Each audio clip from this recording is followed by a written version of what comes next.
नमस्कार, उमंग 24 चॅनलमध्ये आपल्या सर्वांचे स्वागत आहे. संवाद स्वच्छंद सखीचा या सत्रामध्ये आज भेटणार आपल्या खास सखीला पूजाताई रडके यांनी. काय आहे पूजाताईंचं एक वैशिष्ट्य ते त्यांच्याकडनं जाणून घेऊया. तत्पूर्वी मी तुम्हाला सांगू इच्छिते की पूजाताई आपलं स्वतःचं एक वेगळं अस्तित्व निर्माण करत अमरावतीच्या जिल्ह्यामध्ये दाल मिल त्यांनी सुरुवात केलेली आहे, ते पण स्वतःच्या भरोशावर, ज्यामध्ये फक्त आणि फक्त महिलाच वर्क करतात. एकही पुरुष त्या दाल मिलला नाही. तर अशा नारीला, अशा स्वाभिमानी नारीला आपण आज भेटणार आहोत. पूजाताई, तुमचं आमच्या स्टुडिओला खूप खूप स्वागत आहे. सर्वप्रथम आमचे जे दर्शक आहेत त्यांना तुम्ही तुमचा छोटासा एक अल्पसा परिचय द्या. नमस्कार, माझं नाव पूजा नृत्योष रडके आहे आणि माझं माहेर हे अमरावतीच आहे. मी एक खेळाडू आहे आणि आता सुद्धा खेळते. मी मास्टर्स मध्ये ॲथलेटिक्स प्लेअर आहे. मी क्या बात आहे. शॉर्टपुट आणि 100 मीटर माझा इव्हेंट आहे आणि जॅव्हेलियन आता मी गोव्यालाही जाणार आहे नॅशनल साठी. क्या बात आहे. अरे वा. आणि मला महिलांना नुसतं पर्सनली म्हणजे महिलांनाच उद्योग द्यायचा होता, उद्योगासाठी सुरुवात करायची होती, म्हणून मी हा उद्योग चालू केला. तशी मी MPSC ची स्टुडंट होती आणि मग सासरी सर्व उद्योग असल्यामुळे माझ्या सासूबाईंची शेवड्यांची मशीन होती आणि त्या ज्वेलरी, कॉस्मेटिक्स, साड्या वगैरेंचाही त्यांचा छोटासा एक गावामध्ये बिझनेस होता. कोरोना काळात माझ्या डोक्यात अशी आयडिया आली आणि मग मी या बिझनेसला सुरुवात केली. क्या बात आहे. म्हणजे ताई एक खेळाडू आहेत आणि खेळाडू असतानाच MPSC चे स्टुडंट. आपण आता MPSC चे स्टुडंट जर म्हटलं तर ते अभ्यासू ह्याचकडे आपला कल जातो, पण त्या नुसत्या अभ्यासूच नाही तर त्यांना खेळामध्ये देखील आवड आहे. त्यांना स्वतःच्या भरोशावर त्यांनी दाल मिल उभी केलेली आहे. अनेक महिलांना त्यामध्ये त्यांनी रोजगार उपलब्ध करून दिलेला आहे आणि हे सगळं जे करत असताना एक सर्वसाधारण स्त्री करत नाही. प्रत्येक स्त्रीने आपली स्वतःमधली जर ओळख निर्माण केली आणि स्वतःमधली जर हिंमत बघितली आणि स्वतःमधल्या ज्या इच्छाशक्ती जर आपण जागवली तर नक्कीच आपण त्यामध्ये पुढे जाऊ शकतो. पूजाताई, कोण कोण आहे तुमच्या परिवारामध्ये? माझे सासरे आहे, माझी सासू आहे, मला एक मुलगा आहे, त्याचं नाव युग आहे आणि माझे मिस्टर. अच्छा, मग मला सांगा, तुमचा सगळा संपूर्ण परिवार तुम्हाला सपोर्ट करतो या सगळ्या गोष्टींकरिता? हो, सर्व सपोर्ट करतात मला. सुरुवातीला माझे सासरे नाही म्हणत होते, कारण त्यांना असं वाटलं की बा हे दाल मिल म्हणत आहे आणि धूळ हिचं म्हणजे माझं जे होतं किंवा नुसतं खेळायचं आणि अभ्यास करायचा. आणि इकडे गेल्यावर मग त्यांनी म्हटलं की नाही करू शकणार. मग मी माझ्या मिस्टरांना म्हटलं की बा नाही, माझी इच्छा आहे आणि मी तुम्हाला करून दाखवते, म्हटलं मला. क्या बात आहे. मस्त. आणि मग मला त्यांनी सपोर्ट केला. मी त्यांना सांगितलं आणि माझे मिस्टर खूप चांगले आहेत, ते मला नेहमी सपोर्ट करतात. म्हणजे आपलं बॉन्डिंग खूप छान आहे. मी त्यांना सांगितलं, ते ऐकतात माझं की नाही तू करू शकतो, तुला विश्वास आहे ना तुझ्यावर, ते विचारतात. हो, मी करू शकते, करणार नाही. आणि मग मी करून दाखवलं. मी आज सुरुवातीला जेव्हा मी मशीन घेतली होती तेव्हा मी 60 क्विंटल गहू साफ केले होते एका दिवशी आणि आज मी 100 क्विंटलच्या वर पोहोचलेली आहे. म्हणजे एका दिवशी मी 100 क्विंटल गहू साफ करते. अच्छा, एका दिवशी. बापरे. क्या बात आहे. ताई, खूप आगळा वेगळा असं तुम्ही, म्हणजे तुमच्या डोक्यामध्ये असं कसं काय सुचलं की दाल मिलच का, दुसरा का व्यवसाय नाही? आमचं गाव जे आहे ते पुनर्वसित झालेलं आहे, ते प्रकल्पामध्ये गेलेलं आहे. अच्छा. हातोरणा पुनर्वसन छोटंसं एक गाव आहे भातकुली तालुक्यामध्ये. आणि त्यामुळे कसं आम्हाला तालुक्याला जावं लागत होतं. आजूबाजूचे जे 10-12 जे खेडे आहेत त्यांना सुद्धा तालुक्याला, आणि आता जे आमचं पुनर्वसित झालेलं आहे ते एकदम सेंटरला आलेलं आहे.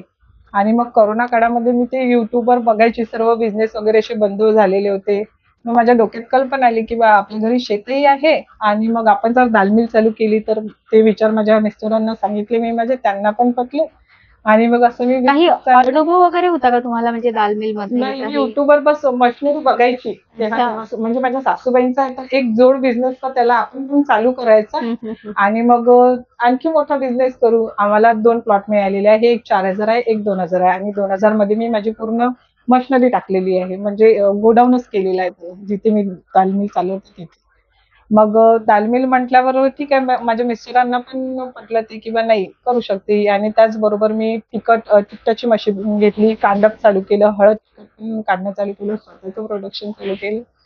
आणि माझी भविष्यात अशी इच्छा आहे की माझं ही दाल मिल जी आहे ती म्हणजे सर्वांसाठी अशी आदर्श ठरली पाहिजे, महिलांसाठी. नक्कीच. खरं तर आमच्या चॅनलला तुम्हाला इन्व्हाइट करण्याचं हेच एक कारण होतं की तुमच्या माध्यमातून इतर ज्या महिला आहेत ज्यांना खरंच काहीतरी करावं वाटतं त्या देखील प्रेरणा घेतील की सुरुवातीला अडचणी येतात, पण त्या अडचणींना जर का मात दिली ना, तर नक्कीच आपण आपलं विश्व निर्माण करू शकतो. ताईंना त्यांच्या जीवनसाथीची खूप खूप सहकार्य मिळालं. तसंच प्रत्येक जीवनसाथीने अशा पद्धतीने जर विचार केला ना, तर नक्कीच प्रत्येक महिला ही आपलं जे विश्व आहे ते गाठू शकेल. त्यांना जे करायचं आहे ते नक्कीच करू शकतील. फक्त विश्वासाची गरज आहे आणि त्या जीवनसाथीने त्यांच्यावर तो विश्वास जर दाखवला, तर नक्कीच त्या विश्व निर्माण करू शकतील. ताई, मला एक विचारायचं होतं तुम्हाला, की जसं तुम्ही आता इतर महिलांना घेऊन जातात. आता महिलांचं कसं असते, की एका जागी आल्या की राग असते, रुसवे असते, भांडणं असते. असं काही होतं की मग तुमच्या इथं पण? नाही होत, कारण त्याचं कारण असं आहे की मी सर्वांना असं म्हणजे मी मालक आहे आणि तर मग माझ्याकडे कामाला येतात, मी या दृष्टीने त्यांच्याकडे बघत हम्म, नाही. हम्म. त्यांच्यासोबत मी काम करते, नुसतं मशीनच ऑपरेट करत नाही. त्यांना कट्ट उचलायलाही मदत करते, ते काट्यावर ठेवायलाही मदत करते आणि त्या जेवढा वेळ काम करतात तेवढाच वेळ मी त्यांच्यासोबत सोबत काम करते. छान. करून आम्ही काम करतो. छान. म्हणजे एक फक्त तुम्ही त्या मिलचे ओनर नाहीत, तर तुम्ही सुद्धा त्यांचे तिथले एम्प्लॉयी आहे आणि तिथले एम्प्लॉयी हे ओनर आहेत. अशा भावनेतून तुम्ही ते सगळे कामं करता आणि मला तरी असं वाटतं, की तुमच्या यशाच्या पाठीमागे हेच एक महत्त्वाचं कारण असावं, की तुम्ही सगळ्यांना घेऊन चालता. खूप छान ताई. ताई, एक विचारायचं होतं तुम्हाला, की पुढील जे आता तुमचं विचार केला असेल, तुम्ही दाल मिल आहे किंवा आणखी काही तुम्हाला पुढे करायचं असेल, तसा कुठला तुम्ही विचार करून ठेवलेला आहे, की स्वप्न बघितलं आहे, की ते तुम्हाला करायचं? ही दालमिल जी आहे ती मला मोठी वाढवायची आहे आणखी. आणि एक असं आहे की माझे मिस्टर म्हणजे त्यांना आवड आहे शिक्षक व्हायची आवड होती त्यांची आणि त्यातून सुद्धा ट्युशन घेतात. सकाळी बँकेत आहे ते एक्सिसला आणि ट्युशन क्लासेस घेतात. तर त्यांच्यामुळे माझी इच्छा आहे की मी त्या मुलांना कसं छोटे मोठे त्यांचे कार्यक्रम करतच असते नेहमी. मी तुम्हाला पण न्यूज दिलेल्या आहे त्यांच्या. आणि त्याचबरोबर मी महिलांचे सुद्धा कार्यक्रम घेत असते. राबवत असता, बरोबर. आता महिला दिनाचं पण घेणार आहे मी गावात. आणि आणि मी गावातली पहिलीच महिला आहे की जे गावात म्हणजे प्रथमच कार्यक्रम चालू केले. त्यामुळे मला लोक सुद्धा खूप सपोर्ट करतात गावातले. त्यांना सुद्धा आवड निर्माण होते. उद्याला पण माझा कार्यक्रम आहे, मी व्याख्यान ठेवलेला आहे आराध्या ठाकरेचं गावात शिवजयंती निमित्त. माझं गाव हे आदर्श गाव म्हणून ओळखलं गेलं पाहिजे. म्हणजे माझ्या शिक्षणाचा आणि म्हणजे मी खेळाडू असल्याचा मला एक अभिमानही होईल आणि म्हणजे माझी ही इच्छा आहे की माझं कोणी पण असं म्हटलं की बा कुठे राहता तुम्ही, तिथे हातुर्णा पुनर्वसन आदर्श गाव आहे असा शब्द प्रत्येकाच्या तोंडातून निघाला खूप पाहिजे. छान, खूप छान. एवढे चांगले विचार.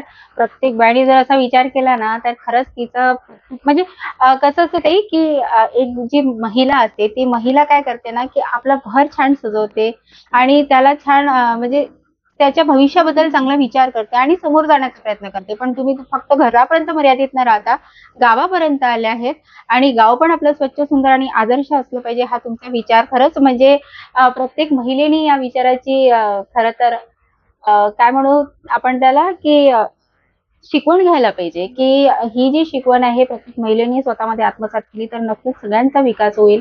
ताई, आमच्या दर्शकांना काय सुचवू शकता का तुम्ही तुमच्या ह्याच्यातनं? हो, माझी इच्छा आहे की जी पण म्हणजे पुढील जी दालमिल कोणी सुरू करेल तर ती महिलाच असावी. अरे वा. कारण महिला कुठल्याही क्षेत्रात मागे नाहीये आणि दालमिल जेव्हा माझ्या फॅक्टरीवर येतात लोक, तेव्हा अरे मी एखादे समजा एजंट काका वगैरे आले तर ते मला म्हणतात की बेटा मी तुझ्या काकूला नक्की घेऊन येईल बघायला. क्या बात ती आहे. एक महिला चालवते आणि खरंच आणतात ते लोक. म्हणजे मी महिला एकदम आवर्जून लोक माझ्याकडे बघायला येतात की बा कशी चालवते तू एवढी मोठी मशीन. जेव्हा माझ्या मॅडम आल्या माझ्यासोबत मास्टर्स गेम मध्ये आहे नंदाताई सोनवणे म्हणून, हो, ओळखते मी त्यांना. माझ्याकडे आल्या त्या. तर त्यांना इतकं आश्चर्य वाटलं तू एवढी छोटीशी आणि ही मशीन एवढी मोठी कशी काय करते तू सगळं आणि खेळायला येते तुझ्या मुलाला स्कूलमध्ये पोहोचवते. त्यांना खूप आश्चर्य वाटलं आणि त्यांनी माझी खूप म्हणजे पाठीशी शाबासकीची थाप दिली माझ्या पाठीवर की मला खूप अभिमान आहे की तू माझ्यासोबत आजही खेळते आणि म्हणजे तू स्वतःबद्दल म्हणजे तुझ्या फॅमिलीची जबाबदारी पार करून तुझ्या मुलाचं शिक्षण करून सर्व घरातल्या जबाबदाऱ्या पूर्ण करून सुद्धा तू बिझनेस सुद्धा खरं तर मला असं वाटतं ताई, की महिलांपेक्षा जी क्षमता आहे ना, ती तर कुणामध्येच नाहीये. मल्टी टॅलेंटेड ही प्रत्येक महिला असते. फक्त स्वतःमधले गुण तिने ओळखायला पाहिजे आणि पुढाकार घ्यायला पाहिजे. नक्कीच प्रत्येक जणी यशस्वी होतील, असं मला वाटतं. आणि मला असं वाटतं, की तुमचा पण संदेश आमच्या महिलांपर्यंत तोच जात आहे, की प्रत्येक महिला ही सक्षम व्हायला पाहिजे. आम्ही या सत्रामध्ये खरं तर ताईंना यासाठीच आमंत्रित केलेलं आहे, की ज्या महिला खरंच काहीतरी करू इच्छितात, त्यांनी ताईशी संपर्क करावा. आणि ताई, जर दाल मिल जर चालू करायची असेल तर नक्कीच माझ्या चॅनलमध्ये मला जुळलेल्या जर काही महिला इंटरेस्टेड असतील तर मी नक्कीच त्यांना तुमच्याशी भेटून देण्याचा प्रयत्न करेन आणि आम्ही देखील तुमच्या दाल मिलला व्हिजिट करू आणि तुमची दाल मिल आम्ही आमच्या चॅनलला टाकू म्हणजे प्रत्येक महिला त्याला बघतील आणि पुरुषही बघतील. आणि तुम्ही जे आता आम्हाला जी मुलाखत दिली त्या मुलाखतीमध्ये आवर्जून बोललात की तुमचे मिस्टर तुमच्या बरोबर आहेत. जर का जीवनसाथी बरोबर असेल, मी वारंवार तेच शब्द इथे बोलते, जर का आपला जीवनसाथी आपल्यावर पूर्ण विश्वास ठेवत असेल ना आणि आपल्याला हिंमत देत असेल तर नक्कीच प्रत्येक महिला पुढे जाऊ शकते. ताई, शेवटचा एक प्रश्न, आमच्या चॅनल बद्दल तुम्हाला काय वाटते सांगा जरा. तुमच्या चॅनल बद्दल मला एक सांगायचं आहे. तुम्ही म्हणजे तुमचे पण मी व्हिडिओ वगैरे खूप सारे कार्यक्रम बघितलेले आहे आणि बऱ्याचशा कार्यक्रम मध्ये मी पण आलेली आहे. तुम्ही पण महिलांसाठी खूप छान काम करत आहे आणि आता जर तुम्ही हा कार्यक्रम घेतलेला आहे म्हणजे आता समजा मी 10 मार्च हे करत आहे, दालमिल चालवत आहे, तर हे लोकांना म्हणजे मी असं व्हिडिओ वगैरे काढले नाही, रील्स वगैरे नाही टाकलेले आहे, तर तुमच्या मार्फत मी 4 लोकांपर्यंत जाईल. असं तुम्ही जे महिलांसाठी हे जे कार्य करत आहेत की ज्यांच्या कलागुणांना वाव देण्याचं काम करत आहे, हे तुमचं काम खूप ग्रेट आहे. मला खूप आवडलं आणि तुमचे खूप खूप धन्यवाद की मला तुम्ही बोलावले आणि माझा जो सन्मान करणार आहे त्याच्यासाठी पण तुमचे खूप खूप आभार. सन्मान करण्यासारखे आहात तुम्ही, कारण तुम्ही जे करत आहात ते इतर महिलांनी देखील त्याचं मार्गदर्शन घ्यायला पाहिजे, त्यांनी देखील त्यापासून प्रेरणा घ्यायला पाहिजे. त्याकरिताच आम्ही हे सगळा कार्यक्रम आम्ही आयोजित केलेले आहे. सगळ्यांनी यायचंय. तुम्हाला 10 मार्चला अभियंता भवन येथे दुपारी 12 ते 5 ताईंसारख्या ज्या आपण सक्षम महिला आहे, ज्यांनी शून्यातून विश्व निर्माण केलेलं आहे स्वतःच्या इच्छाशक्तीवर, अशा महिलांचा तिथे सत्कार आहे. 47 नगरसेविका ज्या निवडून आलेल्या आहे येत्या ज्या महानगरपालिकेची आता निवडणूक झाली त्यामध्ये 47 पूर्ण महानगरपालिकेतील नगरसेविकांचा तिथे सत्कार आहे. शिवाय 10 अशा संस्था आपण किंवा ग्रुप किंवा फाउंडेशन्स महिलांचे घेतलेले आहे, ज्या फक्त महिला चालवतात आणि महिलांसाठी काम करतात. तर अशा या कार्यक्रमाला तुम्ही नक्की या. आज आपण होतो पूजाताई रडके यांच्या बरोबर. अगदी आगळं वेगळं त्यांचा जो काय म्हणू आपण त्याला, आगळा वेगळा त्यांचा जो ठसा आहे समाजाप्रती, तर तो आपण बघितलेला आहे. त्यांचा आदर्श प्रत्येकीने घ्यावा आणि अशाच नवनवीन मुलाखती करिता आमच्यासोबत जोडलेल्याला तोपर्यंत नमस्कार, धन्यवाद.